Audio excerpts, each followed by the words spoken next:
जानते हैं रावण के बारे में पहला रहस्य कि रावण सीता जी के पास रात्रि में ही क्यों पहुंच गया था। मित्रों, जिस समय हनुमान जी लंका पहुंचे उस समय रात्रि थी। उनके पहुंचने के बाद तुरंत अशोक वाटिका में रावण भी पहुंचा। रावण के पहुंचने का कारण यह था कि रावण को यह स्वप्न हुआ था कि रामचंद्र का भेजा हुआ एक वानर लघु रूप रखकर लंका में आया है।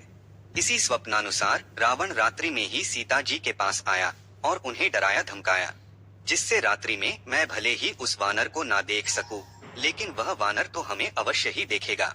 जब मैं उसके सामने ही सीता को परेशान करूंगा, डराऊंगा, तो वह जाकर राम से सारी बातें बताएगा और तब राम अतिक्रुद्ध होकर जल्दी ही लंका की ओर प्रस्थान करेंगे और हमारा कल्याण शीघ्र होगा।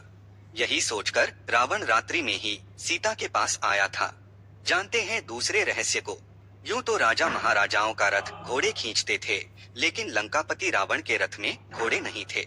वाल्मीकि रामायण के मुताबिक रावण के रथ में घोड़ों की जगह गधे लगे थे। तीसरा रहस्य। मित्रों, देवताओं के कोषाध्यक्ष कुबेर लंकापति रावण के अग्रज भ्राता थे। शास्त्रों के मुताबिक कुबेर रावण के पिता ऋषि विश्रवा की पहली पत्नी इड़विड़ा के पुत्र थे, जिस कारण इनका एक अन्य नाम इड़विड़ भी है। रावण ने कुबेर को लंका से भगाकर स्वयं ही लंका पर अपना आधिपत्य जमा लिया था। यही नहीं, कुबेर का पुष्पक विमान भी रावण ने अपने कब्जे में ले लिया था। आइए जानते हैं चौथे रहस्य को। मित्रों, अत्यंत तीव्र बुद्धि वाले रावण को कोई वश में भी नहीं कर सकता था। असीम शक्तिशाली रावण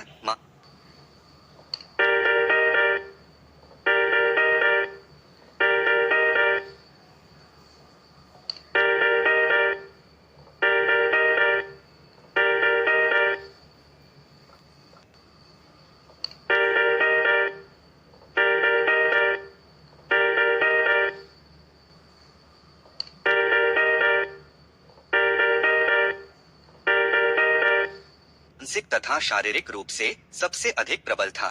ग्रहों की स्थिति बदलने की शक्ति रखने वाला रावण एक अत्यंत ज्ञानी ब्राह्मण था। अपने पुत्र मेघनाद के जन्म पर रावण ने सभी ग्रह को मेघनाद के 11वें ग्रह में रहने का निर्देश दिया था, परंतु शनिदेव ने ऐसा करने पर आपत्ति जताई 12वें ग्रह में स्थापित हो गए, तो रावण ने शनि को कारावास में डाल दिया था। अब आइए पांचवा रहस्य जानते हैं कि रावण अपने दशों मुखों से एक साथ कब बोला था। मित्रों, रावण को यह श्राप था कि जिस दिन तू अपने 10 मुखों से एक साथ बोलेगा, उच्चारण करेगा, उसी दिन तू यह समझ लेना कि तेरी मृत्यु अब सन्निकट है और तू किसी भी दशा में बच नहीं पाएगा। रावण हमेशा सतर्क और सचेत रहता था तथा कभी भी एक साथ 10 मुख से नहीं बोलता था। मानस के लंका कांड के अनुसार रावण अपने 10 मुख से उस दिन बोला था जिस दिन उसने भगवान के दूतों से त्रसित कर भगाए गए नाक कान कटे हुए अपने दूतों के माध्यम से राम द्वारा समुद्र पर पुल बांध दिए जाने का समाचार सुना। चूंकि रावण स्वयं बहुत पहले से ही प्रयासरत था कि मैं समुद्र पर पुल बनाऊंगा और वह सफल नहीं हो सका था। आज जैसे ही उसके दूतों ने राम द्वारा समुद्र पर पुल बांध लेने का समाचार रावण को सुनाया तो रावण बौखला गया और आश्चर्यचकित भाव से इस कल्पनातीत कार्य के हो जाने पर वह विवेक शून्य होकर एक साथ अपने 10 मुखों से बोल पड़ा और हड़बड़ाकर रावण ने अपने 10 मुखों से समुद्र के 10 नाम कह डाले। आज समुद्र पर पुल बंधने के समाचार से रावण हड़बड़ाहट में एक साथ अपने 10 मुखों से समुद्र के पर्याय नामों को उच्चारण कर बैठता है, क्योंकि उसकी मृत्यु अब सन्निकट आ चुकी थी। जानते हैं छठवें रहस्य को। मित्रों, रावण जितना दुष्ट था उसमें उतनी खूबियां भी थीं।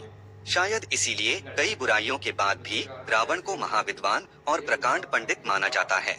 रावण के जन्म के समय उसके 10 सिर थे, इस कारण उसका नाम दशानन या दशग्रीव रखा गया, जिसमें दश का अर्थ 10 और आनन का अर्थ मुख है। लंका का राजा होने के कारण उसे लंकापति या लंकेश भी कहा जाता है, परंतु सबसे प्रसिद्ध नाम रावण का अर्थ है दूसरों को रुलाने वाला। यह नाम स्वयं भगवान शंकर ने रावण की अनन्य भक्ति देखकर दिया था। इसके अलावा रावण 6 शास्त्रों और 4 वेदों का प्रतीक भी माना जाता है। कहा जाता है कि वह 65 प्रकार के ज्ञान और हथियारों की सभी कलाओं का मालिक था। रावण के 10 सिर को अहंकार का प्रतीक माना जाता है और 10 सिर में 10 प्रकार की बुराइयां छुपी हुई थीं। कई ग्रंथों में यह भी कहा गया है कि 10 सिर केवल भ्रम है, क्योंकि भगवान शिव का परम भक्त रावण अपनी माया शक्ति के लिए भी जाना जाता था। इसीलिए कई धार्मिक ग्रंथों में इस बात का उल्लेख किया गया है कि 10 सिर केवल एक भ्रम पैदा करने के लिए थे। 7वां रहस्य। मित्रों, रावण ने ही शिव तांडव स्तोत्र, रावण संहिता, 10 पटलात्मक उद्देश्य तंत्र, कुमार तंत्र, नाड़ी परीक्षा नामक ग्रंथ लिखे थे। यह भी कहते हैं कि रावण ने ही अंक प्रकाश, इंद्रजाल, प्राकृत कामधेनु, प्राकृत लंकेश्वर और रावणियम आदि पुस्तकों की रचना भी की थी। 8वां रहस्य, ब्रह्मदेव से वरदान मिलने के बाद रावण ने देवलोक पर भी विजय प्राप्त कर ली थी। इसके बाद अपने साम्राज्य का विस्तार करने के लिए यमलोक पर भी अधिकार जमा लिया था। यही नहीं, उसने नरक भोग रही आत्माओं पर भी अपना कब्जा कर लिया था और उन्हें अपनी सेना में शामिल कर लिया था। जानते हैं 9वें रहस्य को कि रावण की नाभि में अमृत कहां से आया। नाभिकुंड पीयूष बस याके, नाथ जयत रावण बलता के। इस संबंध में 2 कथाएं प्राप्त होती हैं। एक कथा के अनुसार रावण के मस्तक में एक सहस्र दल कमल था, जिससे एक एक बूंद अमृत मकरंद के समान टपकता रहता था, जिसे योग क्रिया के द्वारा रावण ने हजारों वर्ष तक संचित करके नाभि कुंड में एकत्रित कर लिया था। इसे मात्र विभीषण ही जानते थे। वह चौपाई राम से विभीषण ने ही कहा था। दूसरी कथा के अनुसार रावण का मन हमेशा सीता जी में लगा रहता था, जैसा कि तृष्णा ने स्वयं भी कहा है कि रावण के हृदय में सीता जी निवास करती हैं, या यूं कहें कि सीता जी को रावण हमेशा अपने हृदय में बसाए हुए रहता था, अर्थात उसका मन सीता जी में ही लगा रहता था। सीता जी के चरण कमलों से हमेशा ही अमृत की धार बहती रहती थी। रावण के मन में विराजमान सीता जी के चरणों से अनवरत बहने वाली अमृत की धार रावण के हृदय में संचित होती रही, जिससे अमृत कुंड बन गया। अतः कल्पभेद से दोनों को सत्य माना जा सकता है। 10वां रहस्य, मित्रों, रावण कवि, संगीतकार, वेदज्ञ होने के साथ साथ ही वह आयुर्वेद का जानकार भी था। रावण को रसायनों का भी अच्छा खासा ज्ञान था। माना जाता है कि रसायन शास्त्र के इस ज्ञान के बल पर उसने कई अचूक शक्तियां हासिल की थीं, और उसने इन शक्तियों के बल पर अनेक चमत्कारिक कार्य संपन्न कराए। मित्रों, हर व्यक्ति को जड़ी बूटी और आयुर्वेद का ज्ञान रखना चाहिए, क्योंकि जीवन में इसकी उपयोगिता बहुत होती है। जानते हैं 11वें रहस्य को। मित्रों, रावण और कुंभकर्ण भगवान विष्णु के द्वारपाल थे। जय और विजय नामक द्वारपाल बैकुंठ में भगवान की सेवा द्वार रक्षकों के रूप में कर रहे थे। एक दिन ब्रह्मा के 4 कुमार, जिन्होंने ब्रह्मचर्य को चुना था और ब्रह्मा जी से हमेशा 5 वर्ष का रहने का वरदान मांगा था, बैकुंठ पहुँचे, और उन्हें बालक समझकर जय और विजय ने उन्हें प्रवेश करने की अनुमति नहीं दी। उनको यह कह दिया गया कि भगवान विष्णु अभी नहीं मिल सकते। 4 कुमारों ने कहा कि भगवान अपने भक्तों के लिए सदैव समर्पित रहते हैं। क्रोधित कुमारों ने जय और विजय को श्राप दिया कि उन्हें भगवान से अलग रहना पड़ेगा।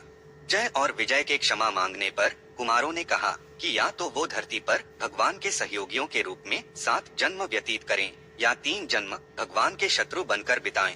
जय और विजय ने धरती लोक पर 3 जन्मों के दंड को उचित समझा। 12वां रहस्य, मित्रों, रावण को महिलाओं में बहुत रस था। रावण ने अपनी पत्नी की बड़ी बहन माया पर भी वासनायुक्त नजर रखी थी।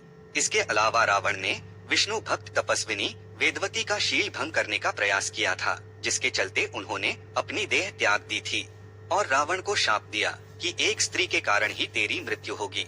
मान्यता के अनुसार उसी युवती ने सीता के रूप में जन्म लिया था। जानते हैं 13वें रहस्य को कि सीता को वश में करने के लिए रावण ने क्या क्या किया था।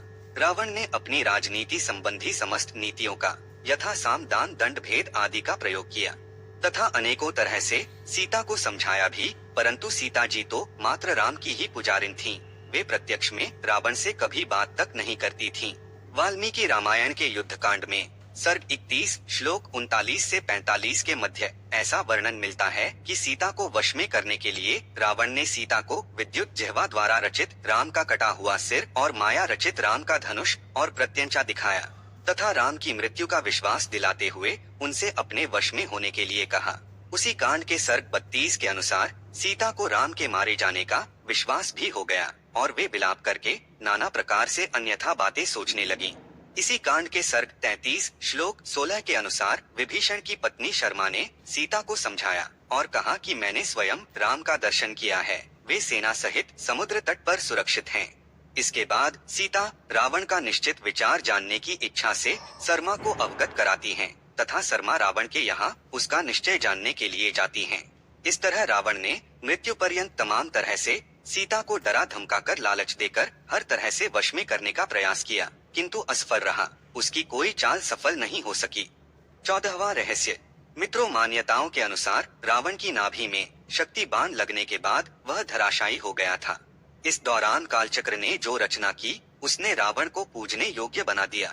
यह वह समय था जब राम ने लक्ष्मण से रावण के पैरों की तरफ खड़े होकर सम्मान पूर्वक नीति ज्ञान की शिक्षा ग्रहण करने का आदेश दिया था, क्योंकि धरातल पर न कभी रावण के जैसा कोई ज्ञानी पैदा हुआ और न कभी होगा। रावण का यही स्वरूप पूजनीय है। इसी स्वरूप को ध्यान में रखकर कुछ लोग रावण की पूजा करते हैं। 15वां रहस्य। मित्रों, माना जाता है कि राम के साथ युद्ध पर जाने से पहले रावण ने एक युक्ति लगाई। अत्यंत ज्ञानी और सिद्ध होने के कारण वह शरीर और आत्मा के रहस्य और भेद को जानता था। वह मृत्यु का वास्तविक अर्थ समझता था, इसलिए उसने एक साधु से संधि की। उसने अपनी आत्मा को एक साधु के पास कुछ समय के लिए सुरक्षित रख दिया था। साधु का नाम अग्निनेत्र था। अग्निनेत्र को रावण की आत्मा की रक्षा तब तक करनी थी जब तक रावण युद्ध से वापस नहीं आ जाता। युद्ध के दौरान राम जी ये देखकर हैरान थे कि उनके द्वारा किए जाने वाले प्रहार का रावण पर कोई असर नहीं हो रहा था। लेकिन रावण की आत्मा का रहस्य उस साधु के अतिरिक्त राम के सहयोगियों में से किसी एक को पता था। उसने रावण का रूप धर लिया और अग्निनेत्र साधु के पास रावण की आत्मा लेने के लिए गया। साधु ने उसे रावण समझकर रावण की आत्मा को वापस लौटा दिया, जिसके पश्चात राम जी ने रावण के नश्वर शरीर का अंत कर दिया। मित्रों, यहाँ पर अग्निनेत्र का मतलब तीसरी आंख, आज्ञा चक्र यानी अंतरचक्षु, अंतर्ज्ञान या चेतना का प्रतीक है। वही आपकी आत्मा की रक्षा करता है। वही आपकी वास्तविक शक्ति है। बाहरी परिस्थितियों के वश में आकर अगर आपका अपनी अंतर्चेतना से रिश्ता टूट गया तो आपको जीवन के हर मार्ग पर भटकाव और असफलता ही हाथ लगेगी। जानते हैं 16वें रहस्य को। मित्रों, आचार्य चतुर्सेन द्वारा रचित बहुचर्चित उपन्यास वयम रक्षामः तथा पंडित मदन मोहन शर्मा शाही द्वारा 3 खंडों में रचित उपन्यास लंकेश्वर के अनुसार रावण शिव का परम भक्त, यम और सूर्य तक को अपना प्रताप झेलने के लिए विवश कर देने वाला, प्रकांड विद्वान, सभी जातियों को समान मानते हुए भेदभाव रहित समाज की स्थापना करने वाला था। सुरों के खिलाफ रावण असुरों की ओर था। रावण ने आर्यों के भोग विलास वाली यक्ष संस्कृति से अलग सभी की रक्षा करने के लिए रक्ष संस्कृति की स्थापना की थी। जानते हैं 17वां रहस्य कि रावण ने सीता जी को जबरन पटरानी क्यों नहीं बनाया। मित्रों, एक बार कुबेर के पुत्र नलकूबर की पत्नी 16 श्रृंगार करके शंकर जी की आराधना हेतु गई, परंतु रास्ते में रावण ने नलकूबर की पत्नी को जबरन गोद में उठा लिया, परंतु नलकूबर की पत्नी है ऐसा समझकर छोड़ दिया।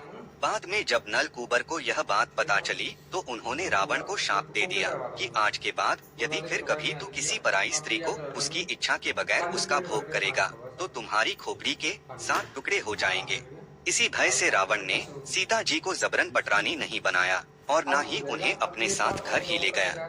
लगभग इसी तरह की कथा वाल्मीकि रामायण के युद्धकांड में सर्ग 13 में श्लोक 11 से 14 तक भी मिलती है कि एक बार रावण आकाश मार्ग से ब्रह्म भवन को जा रही पुंजकस्थला नामक अप्सरा के जबरन वस्त्र उतारकर उसका उपभोग किया था। ब्रह्म भवन जाने पर जब ब्रह्मा जी को यह बात पता चली तो उन्होंने अपने प्रपौत्र रावण को शाप दे दिया था कि यदि आज से तू किसी पराई स्त्री के साथ जबरन समागम करेगा तो तेरी खोपड़ी के 100 टुकड़े हो जाएंगे। इस डर से भी रावण ने सीता जी को जबरन पटरानी नहीं बनाया। दोनों कथाएं कल्पभेद से सत्य हैं। अब आइए इस वीडियो का 18वां और अंतिम रहस्य को जानते हैं कि रावण का वरुण, यम, कुबेर तथा इंद्र और वायु से कब युद्ध हुआ था। इस भ्रम के संबंध में एक बार राजा मरुत के यहाँ यज्ञ में वरुण, कुबेर तथा इंद्र उपस्थित थे। यज्ञ हो रहा था कि दैवयोग से वहाँ से रावण निकल पड़ा।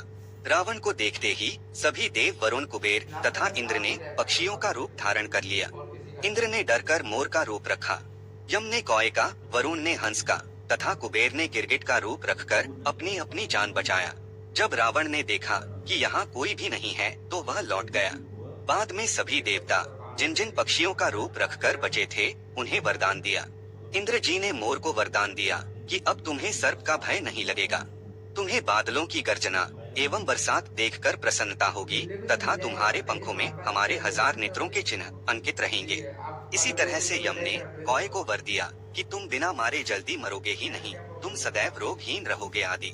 कहा जाता है कि हंस पहले काले पंखों से युक्त होते थे, परंतु वरुण ने प्रसन्न होकर उनके पंखों का रंग श्वेत कर दिया तथा पक्षियों में श्रेष्ठ होने का वरदान दिया। इसी प्रकार कुबेर ने गिरगिट के कंठ में सोने जैसी चमक का चिन्ह अंकित होने का वर दिया। रावण से भयभीत होने विषयक यह चौपाई मानस में प्राप्त होती है कि वरुण कुबेर सुरेश समीरा रन सन्मुख धर काहू न धीरा।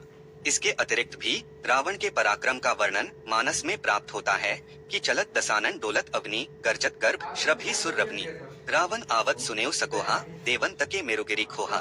दिक्पालन के लोग सुहाए सुने सकल दसानन पाए। इस तरह से रावण का पराक्रम इन पंक्तियों से स्पष्ट है। इसमें रंच मात्र भी संदेह नहीं कि रावण से सभी त्रस्त थे।